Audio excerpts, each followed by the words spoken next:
आज मैं बहुत ही ज़्यादा खुश थी क्योंकि दुकान पर बहुत भीड़ लगी हुई थी, जिसकी वजह से मेरी अच्छी खासी कमाई हो गई थी। मेरी अपनी दुकान थी जहां मैं खाने पीने की चीज़ बनाया करती थी। मेरी उम्र 24 साल हो चुकी थी और मुझसे छोटी एक बहन है जिसकी उम्र 21 साल है। मेरी फैमिली में मैं और मेरी मम्मी और मेरी छोटी बहन जिसका नाम सुरभि है और मेरा नाम नीलम है। पापा की डेथ हुए कुछ समय हो गया है। उनकी गाड़ियाँ और बाइक्स वगैरह के स्पेयर पार्ट्स की दुकान थी। उनके मरने के बाद हमारा कोई सहारा नहीं रहा, इसीलिए मैंने ही हिम्मत की और पापा की दुकान को फूड कॉर्नर में बदल लिया। दरअसल मैंने कुकिंग कोर्सेज कर रखे थे, इसीलिए मुझे मालूम था कि लोगों को किस तरह का खाना पसंद आएगा और मैं खाना भी बहुत अच्छा बनाया करती थी। मैंने फूड कॉर्नर की बुनियादी डाली और अब भगवान की कृपा से मेरी छोटी सी फूड शॉप बहुत ही अच्छी चल रही थी। मैंने अपना हाथ बटाने के लिए मेल और फीमेल वर्कर्स भी रखे हुए थे। मैंने तो बस इंटर ही किया था क्योंकि पढ़ाई में दिलचस्पी नहीं थी, जबकि मेरी बहन सुरभि बीए कर रही थी। मैं दुकान पर दोपहर 2 बजे से शाम 7 बजे तक बैठती थी। आज संडे था, इसीलिए काफी भीड़ थी। मैं 8 बजे फ्री हुई। अब मैं सोच रही थी कि घर चली जाती हूँ। जब मैं घर जा रही थी तो मेरी नजर अचानक एक लड़की पर पड़ी जो एक लड़के के साथ बाइक पर बैठी हुई थी। वह लड़का बाइक स्टार्ट करके उस लड़की को ले जा चुका था, लेकिन जाने क्यों मुझे वह लड़की कोई और नहीं बल्कि अपनी बहन सुरभि ही लगी थी। लेकिन मैं सोचने लगी, मेरी बहन तो ऐसी नहीं है। वो तो घर से बाहर बिल्कुल भी नहीं निकलती। उसने तो कभी किसी लड़के से दोस्ती तक नहीं की थी, फिर किसी लड़के के साथ बाइक पर इस तरह कैसे घूम सकती है। खैर, जब मैं घर आई तो मम्मी से मालूम हुआ कि सुरभि घर पर नहीं है। मैं एकदम से चौंक गई। मैंने पूछा, कहाँ गई है? तो मम्मी कहने लगी, अपनी सहेली के घर गई है। कॉलेज से कोई असाइनमेंट मिली थी, उसे बनाने गई है। ये सुनकर मैं सोच में पड़ गई और मेरे दिल में यही शक पैदा हो गया कि वह लड़की मेरी बहन सुरभि ही थी। मगर जब मैंने देखा कि सुरभि घर में अपने कॉलेज की सहेली मीरा के साथ दाखिल हो रही है और उसके हाथ में असाइनमेंट की फाइल भी है, तो फिर मुझे कुछ सुकून हुआ और सोचा कि जिस लड़की को मैंने लड़के के साथ बाइक पर देखा था वह कोई और ही होगी, मेरी बहन नहीं हो सकती। खैर, जब मैं अपनी माँ को बताया कि आज बहुत कमाई हुई है तो यह सुनकर मेरी मम्मी बहुत खुश हुई और मुझे आशीर्वाद देने लगी कि भगवान की कृपा हो, तेरी दुकान खूब फले फूले। हम तीनों ने मिलकर खाना खाया और फिर कुछ काम निपटाने के बाद मैं सोने चली गई। मैं बहुत ज्यादा थक चुकी थी, इसीलिए जल्दी सोने के लिए चली गई।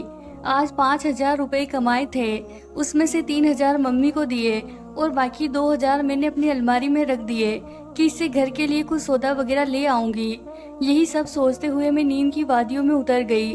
अगले दिन दुकान पर जाने से पहले मैं अपने कमरे में आई और अलमारी खोलकर पैसे उठाने लगी ताकि वापसी पर सौदा लेती आऊंगी। लेकिन मैं हैरान रह गई जब मैंने देखा कि मेरी अलमारी में सिर्फ 1,000 रुपए ही पड़े थे, बाकी के 1,000 गायब थे। मैं परेशान हो गई और मैं सोच में पड़ गई। काफी तलाश किया लेकिन 1,000 रुपए नहीं मिले। मुझे अच्छी तरह याद था मैं यहाँ कल 2,000 रुपए रखे थे, फिर 1,000 रुपए कहाँ चले गए। पहला ख्याल आया कि मम्मी से पूछूं, लेकिन खुद ही इरादा बदल दिया कि मम्मी ने तो कभी मेरी अलमारी से पैसे नहीं निकाले। सुरभि से पूछा तो उसने मना कर दिया कि मुझे नहीं पता। मैं हैरान परेशान थी कि 1,000 रुपये आखिर कहाँ चले गए। फिर मैं वहीं बचे हुए 1,000 रुपये लेकर चली गई। वापसी पर सौदा लिया और घर आ गई। आज की कमाई 3,000 हुई थी। मम्मी को पैसे नहीं चाहिए थे, इसीलिए उन्हें पैसे लेने से मना कर दिया। फिर मैं वह 3,000 अलमारी में उसी जगह रख दिए। मगर अगले दिन जब मैं अलमारी खोलकर पैसे निकालने लगी तो वह 3,000 भी गायब थे। अब तो यह रोज का रूटीन बन गया था। मम्मी और सुरभि से इस बारे में पूछा तो उन्होंने साफ मना कर दिया कि हमें कुछ नहीं पता। मम्मी भी अब परेशान रहने लगी थी कि आखिर पैसे कहाँ गायब हो जाते हैं। मैं भी बहुत ज्यादा परेशान हो चुकी थी क्योंकि रोज रोज पैसे गायब होने की वजह से मेरा नुकसान बहुत हो रहा था। दुकान में सामान कम पड़ता जा रहा था। अब मेरी हिम्मत जवाब दे गई थी। फिर मुझे एक तरकीब सूझी।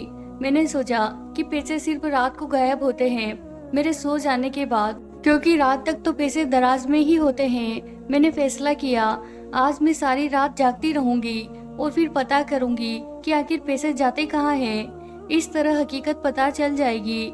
वैसे मेरे घर में मेरी बहन या मम्मी के अलावा कोई नहीं था, लेकिन मैं इन दोनों पर शक नहीं कर सकती थी, क्योंकि सुरभि को मैं बचपन से देखते आ रही थी। वह बिल्कुल भी ऐसी नहीं थी। और मम्मी भला पैसे लेती क्यों? अगर उन्हें जरूरत पड़ती है तो वो मुझे खुद ही मांग लेती। फिर मैंने इरादा करके लेट गई थी कि आज मैं पूरी रात जागूंगी। कमरे की लाइट बंद थी, सिर्फ नाइट बल्ब जल रहा था। इंतजार करते करते काफी देर हो गई। रात के 2 बजे के लगभग कमरे में कोई आया और उसने मेरी दराज से पैसे निकाल लिए। उसे लग रहा था मैं सो रही हूँ, लेकिन मैं जाग रही थी और आने वाला इंसान कोई और नहीं बल्कि सुरभि ही थी। मैंने उसे रंगे हाथों पकड़ लिया।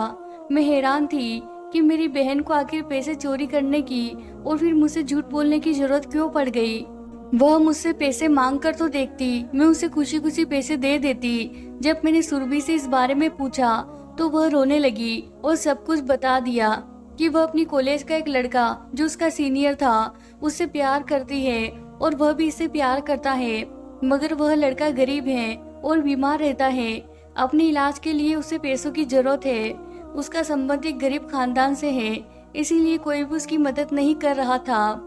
सुरभि ने कहा कि मैं उसे इस हाल में अकेला नहीं छोड़ सकती, इसीलिए सुरभि चुपके से उसकी मदद करने के लिए रातों को मेरे सोने के बाद मेरी अलमारी से पैसे चुरा कर अपने दोस्त को दे देती है। पहले वह चाहकर भी मुझसे सच्चाई नहीं बता सकती थी, क्योंकि मैं लड़कों के साथ दोस्ती और प्यार मोहब्बत के सख्त खिलाफ थी। वह डर रही थी कि अगर मुझे पता चल गया तो कहीं मैं उसके घर से बाहर निकलना बंद ना कर दूं। हो सकता है गुस्से में उसकी कहीं और शादी ना कर दूं। अब मुझे सारा मामला समझ आ गया था। सुरभि उस लड़के से शादी करना चाहती थी। मैंने उसे समझाया कि यह ख्याल दिल से निकाल दो।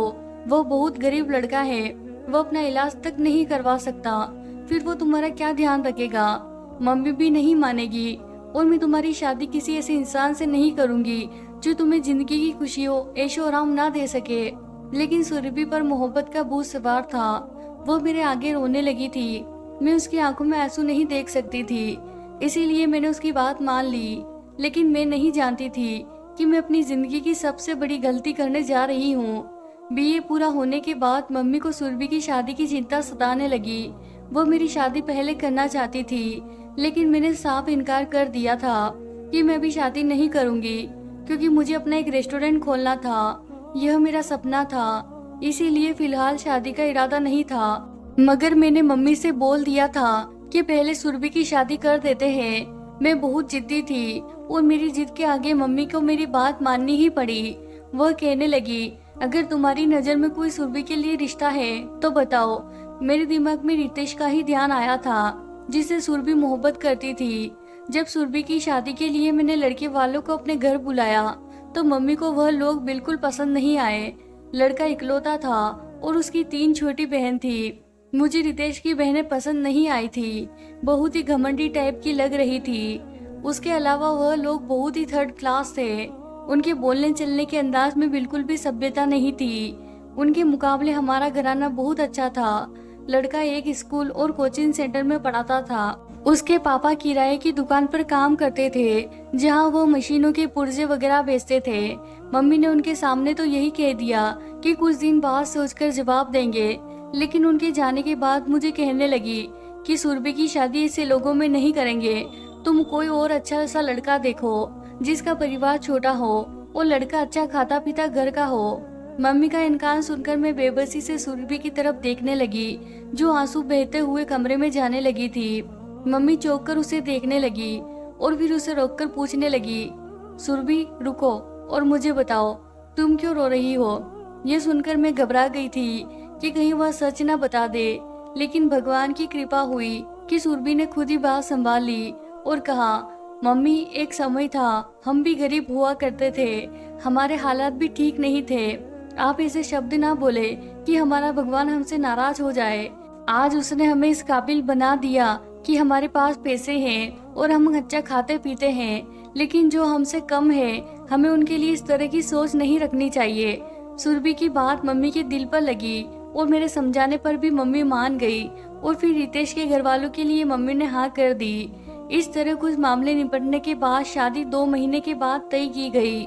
सच कहूँ तो मैं भी शादी से बिल्कुल खुश नहीं थी।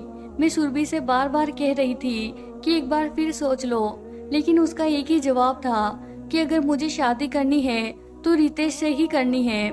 मैं अपने ख्यालों में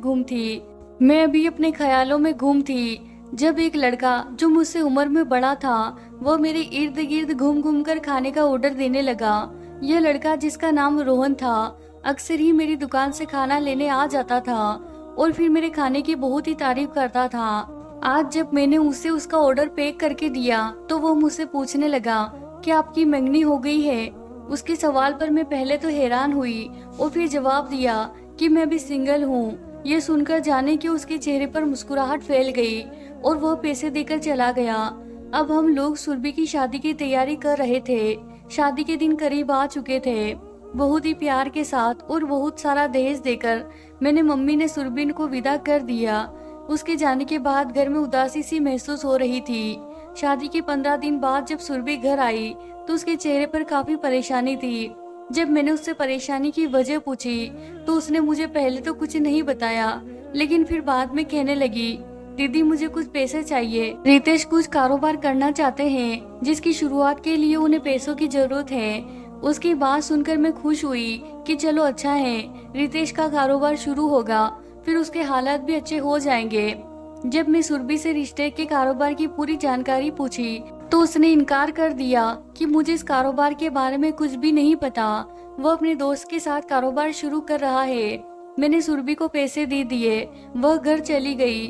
अब रोज ऐसा ही होने लगा था। जब भी सुरभि घर आती है तो परेशान परेशान सी लगती और मुझसे पैसे मांगने लगती और कहती कि रितेश ने मांगे हैं अपने कारोबार के लिए। हर बार ऐसा ही होने लगा था। मुझे यह सब ठीक नहीं लग रहा था। अब तक मुझे सुरभि लगभग 1.5 लाख रुपए ले चुकी थी। बात पैसों की नहीं थी। अगर रितेश डायरेक्ट मुझसे बात करता तो मैं इससे भी ज्यादा पैसे दे देती, लेकिन वह मेरी बहन के हाथ संदेश भिजवाकर पैसे मंगवाता था। काफी समय से मेरी रितेश से मुलाकात भी नहीं हुई थी। मैं कॉल पर रितेश से बात करना चाहती थी, लेकिन सुरभि ने मना कर दिया और कहने लगी, अगर आप रितेश से कुछ पूछेगी तो उसको बुरा लगेगा। इसीलिए मैंने रितेश से बात करने का इरादा छोड़ दिया। लेकिन मुझे लगने लगा था कि रितेश से बात जरूर करनी चाहिए कि आखिर वह कौन सा कारोबार शुरू कर रहा है और उसे अब और कितने पैसों की जरूरत है। मैं यही सोच रही थी कि तभी अचानक दुकान पर रितेश आ गया। दुकान के बाहरी साइड पर बड़ी सी खिड़की थी। यहीं पर सब कस्टमर आकर खाने का ऑर्डर देते थे। रितेश वहीं आया और कहने लगा, सुरभि को आपके हाथ का खाना बहुत पसंद है, इसीलिए सोचा उसके लिए खाना ले चलता हूँ। उसकी बात सुनकर मैं मुस्कुरा दी और रितेश का हाल चाल जानने के बाद मैंने उससे पूछा, तुम्हारा कारोबार कैसा चल रहा है और पैसों की जरूरत है तो मैं तुम्हारी मदद करने के लिए तैयार हूँ। मेरी बात सुनकर रितेश मुझे हैरत से देखने लगा और बोला, मैं तो कोई बिजनेस नहीं कर रहा। आपको तो पता है कि मैं एक स्कूल में टीचर हूँ और 10वीं क्लास तक के स्टूडेंट को पढ़ाता हूँ। रितेश की बात सुनकर मैं हैरत से उसे देखने लगी। फिर पूछा, तुम कोई बिजनेस नहीं कर रहे हो? उसने ना में सिर हिला दिया। मैं जबकि हैरान हो गई थी। मैंने खाना पैक करके उसे दे दिया। वह पैसे भी देने लगा तो मैंने मना कर दिया क्योंकि वह सुरभि का पति था और सुरभि मेरी छोटी बहन थी। मैं उससे पैसे कैसे ले सकती थी? लेकिन फिर भी रितेश ने जबरदस्ती पैसे कॉर्नर पर रख दिए और चला गया। अब मैं सच में परेशान हो चुकी थी। मुझे लग रहा था कुछ न कुछ तो गड़बड़ है। मेरी बहन कुछ न कुछ गलत कर रही है। जिस तरह उसने पहले किया था, पैसे चोरी करके रितेश के इलाज पर लगाए थे। अब सुरभि से बात करना बहुत जरूरी हो गया था। मैंने सोच लिया था कि मैं सुरभि से इस बार शक्ति से बात करूंगी। मुझे यह बात हरगिज पसंद नहीं थी कि सुरभि मुझसे झूठ बोले। उस समय सुरभि रितेश के लिए पैसे चोरी कर रही थी, मगर इस बार वह मुझसे झूठ बोलकर किसी और के लिए पैसे ले रही थी। मुझे समझ नहीं आया।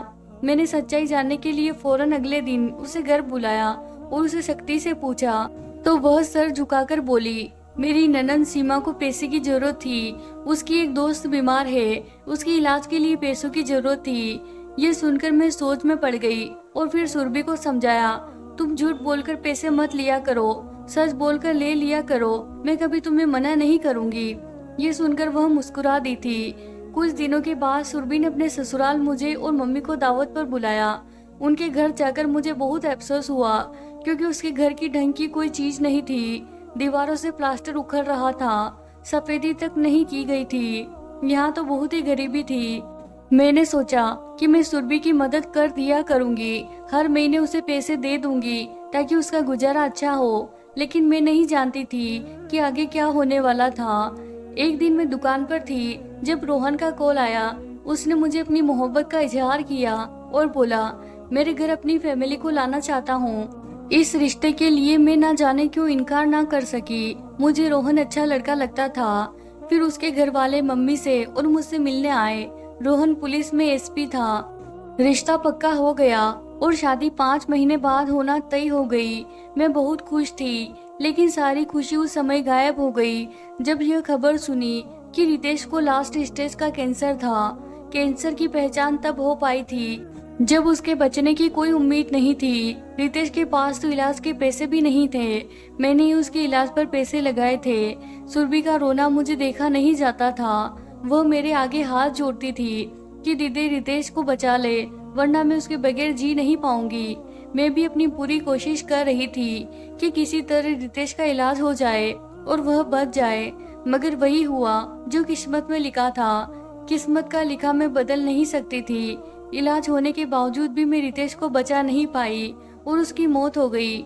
सुरभि की शादी को अभी सिर्फ 8 महीने हुए थे कि वह विधवा हो गई। रितेश की इस मौत ने हमारे तो जैसे दुनिया ही बदल दी थी। 3 दिन सुरभि बेहोश की हालत में रही। हम सब पर गम के पहाड़ टूट पड़े थे। मेरी बहन सुरभि की बहुत बुरी हालत थी। बड़ी मुश्किल से उसको हमने संभाला था। मैं सोच रही थी जैसे ही रितेश की मौत का मामला ठंडा होता मैं उसे घर ले आऊंगी, लेकिन 3 महीने हो गए थे और मैं अब तक उसे घर नहीं ला पाई थी। वह जिद कर रही थी कि उसे रितेश के घर पर ही रहना है। वह रितेश का घर और रितेश का कमरा छोड़कर कहीं नहीं जाएगी। मैं बेबस हो गई थी। सुरभि बहुत जिद्दी बन गई थी, हर बात पर जिद पर आ जाती थी।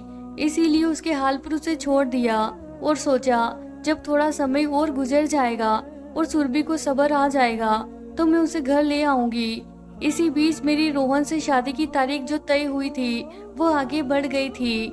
मैंने सोच लिया था जब तक मेरी बहन सुरभि डिप्रेशन से बाहर निकलकर नॉर्मल की जिंदगी की तरफ नहीं आ जाती मैं शादी नहीं करूंगी। एक दिन मैं सुरभि के घर उसे मिलने गई तो मैं दंग रह गई। उसका घर काफी बदल गया था। दीवारों पर सफेदी हो गई थी। घर में बड़ा बड़ा फर्नीचर आ गया था। बड़ा सा फ्रिज आ गया था। सोफे पड़ गए थे। दीवार पर एलसीडी भी सज गई थी। सुरभि के घर का रंग देखकर मैं हैरान थी कि इन लोगों के पास इतने पैसे कहाँ से आए। अब तो उन्होंने घर में 2 नौकरानियां भी रखी थी। मुझे विश्वास नहीं आ रहा था। क्या यह वही लोग हैं जिनके पास न फर्नीचर था और न ही घर में फ्रिज था और न कोई नौकर और न ही खाने के अच्छे बर्तन थे। मैं जब सुरभि से मिली तो दंग रह गई थी, क्योंकि वह बहुत ही कमजोर नजर आ रही थी। आंखों के आसपास काले गड्ढे पड़ गए थे। रंगत भी पीली पड़ गई थी। मैं अचानक ही रोने लगी कि मेरी बहन की किस्मत में क्यों यह दर्द लिखा था। वह कितनी बीमार लग रही थी। मैंने उसे कहा कि मेरे साथ चलो, पता नहीं उसके ससुराल वाले उसका ध्यान रखते हैं या नहीं। मेरी बात सुनकर सुनबीर मेरे साथ जाने से मना कर दिया। यह सुनकर मुझे अब और ज्यादा गुस्सा आ गया और मैं उससे नाराज होकर चली गई। मैंने सोचा अब ना सुरभि से मिलने जाऊंगी और ना ही फोन करूंगी। मैं कब से उसे मना रही हूँ कि घर आ जाओ, यहाँ पर हम तुम्हारा ध्यान रखेंगे, लेकिन सुरभि है कि जीत पर अड़ी हुई है। मैं सुरभि से बहुत ज्यादा नाराज हो गई थी। मैंने सोच लिया था अब मैं उसके घर तब तक नहीं जाऊंगी जब तक वह खुद ही फोन नहीं करती और हमारे घर आने के लिए तैयार नहीं हो जाती। 1 महीना गुजर गया और मैं सुरभि से कोई कांटेक्ट नहीं किया। एक दिन उसकी कॉल आई तो मैं मुस्कुरा दी कि लगता है उसकी अकल ठिकाने आ गई है। मैंने जब फोन उठाया तो दूसरी तरफ कोई और था। वो सुरभि के घर की नौकरानी थी। वो धीरे धीरे बात बताने लगी।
इस कमरे में मुझे रितेश की खुशबू महसूस होती है। मुझे ऐसा लगता है कि रितेश इसी कमरे में मौजूद है। मैं रितेश की यादों के बिना नहीं रह सकती। मैं रितेश की यादों के बिना मर जाऊंगी। इसीलिए मैंने उन तीनों के आगे हार मान ली। वह जानती थी कि मेरा खून बहुत ही कीमती है, इसीलिए उन्होंने अपनी अय्याशियों और शौक को पूरा करने के लिए मेरा इस्तेमाल करना शुरू कर दिया। वह मेरे जिस्म से खून की एक बोतल निकाल कर आगे किसी को दे देते हैं और कहती हैं, तेरी यही सजा है, तेरी ही वजह से हमारा भाई मर गया, क्योंकि तुम मनहूस है। मेरे कदम मनहूस है। तेरे कदम घर में पड़ते ही हमारे घर में हमारा भाई बीमार पड़ गया और वो इस दुनिया से चला गया। अब कम से कम तू हमारे किसी काम तो आ सकती है। सुरभि रोते हुए बता रही थी, जबकि मेरी रूह कांप गई थी। अब मुझे समझ आया क्यों इस घर के हालात बदल गए थे। सुरभि ने बताया, इस सब में मेरे सास ससुर का कोई दोष नहीं है। वह अपने बेटे के गम में चूर है, उनको पता ही नहीं है। खैर, मैं जल्दी से सुरभि को अस्पताल ले गई। मैं रोहन को अस्पताल बुला लिया था और सब कुछ बता दिया। सुरभि का चेकअप के बाद फौरन खून का इंतजाम हुआ, जिसमें लाखों रुपए खर्च हो गए, क्योंकि उसका खून बहुत ही रेयर था। सारा पैसा रोहन ने ही लगाया था। सुरभि की तीनों ननद ने अपनी अय्याशियों को पूरा करने के लिए जो तरीका इस्तेमाल किया था, वो नाजायज और बहुत बड़ा जुर्म था। रोहन ने फौरन अदालत के जरिए उन तीनों बहनों के अरेस्ट वारंट जारी करवा दिए। उन तीनों बहनों को जेल में डाल दिया और उन्हें 10 साल की केस सुनाई गई थी। मैं सुरभि को घर ले आई थी और उसका बहुत ध्यान रखती थी। धीरे धीरे सुरभि जिंदगी की तरफ लौट रही थी, लेकिन अभी तो हमारी जिंदगी में कुछ और तूफान आना बाकी था। एक दिन मैं सुरभि को सूप पिला रही थी। किसी ने हमारे दरवाजे पर दस्तक दी। मैंने दरवाजा खोला तो सामने रोहन खड़ा था और उसके पीछे रितेश को देखकर मेरी चीख निकल गई थी। मुझे विश्वास ही नहीं हो रहा था। रितेश तो मर चुका था, फिर भला यह जिंदा कैसे हो गया? मुझसे कुछ बोला ही नहीं जा रहा था। रोहन ने मुझे एक तरफ किया और अंदर आ गया।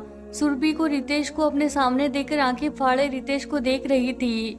शायद वो उसे अपना वहम समझ रही थी, क्योंकि वह हर पल रितेश को याद करती थी और उसकी याद में तड़पा करती थी। उसे विश्वास नहीं हुआ।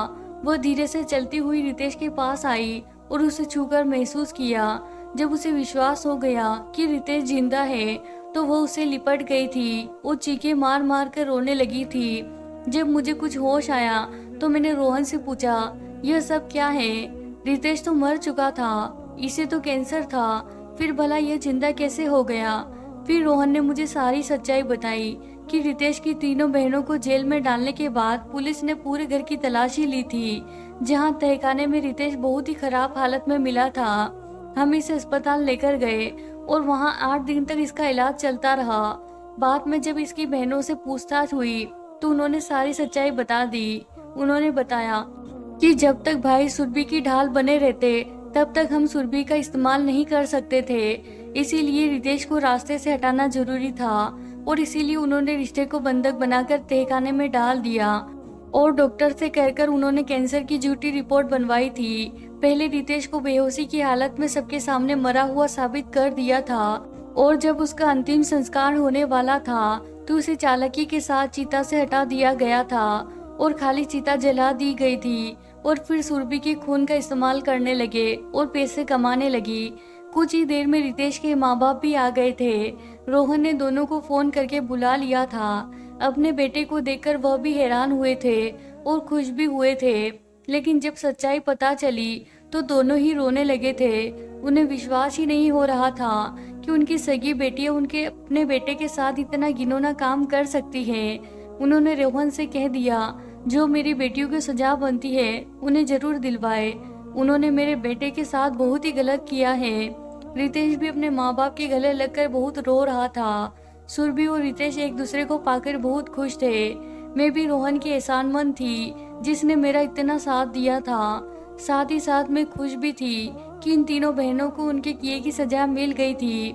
आज मुझे समझ आ गया था कि इंसान को कभी अपने शौक और अय्याशियों के लिए कोई भी गलत काम नहीं करना चाहिए। अगर अपने शौक पूरे करना ही है तो मेहनत करो, खुद पर भरोसा रखो और आगे बढ़ो। हमें हमेशा दूसरों की इज्जत करनी चाहिए, सुरभि अपने सास ससुर और रितेश के साथ अब बहुत ही खुशहाल जिंदगी गुजार रही थी। मेरी शादी भी रोहन के साथ हो गई है। रोहन भी बहुत ही अच्छा पति साबित हुआ। उसने मेरा बहुत ध्यान रखा और मुझे जिंदगी की सारी खुशियाँ दी। तो प्यारे दोस्तों, ये थी हमारी आज की कहानी। अगर आपको हमारी कहानी पसंद आई है तो इसे जरूर लाइक कीजिए। साथ ही हमारे चैनल को सब्सक्राइब करना बिल्कुल ना भूलें। आपकी क्या राय है इस कहानी के बारे में, वो भी हमें कमेंट के जरिए जरूर बताएं। धन्यवाद दोस्तों।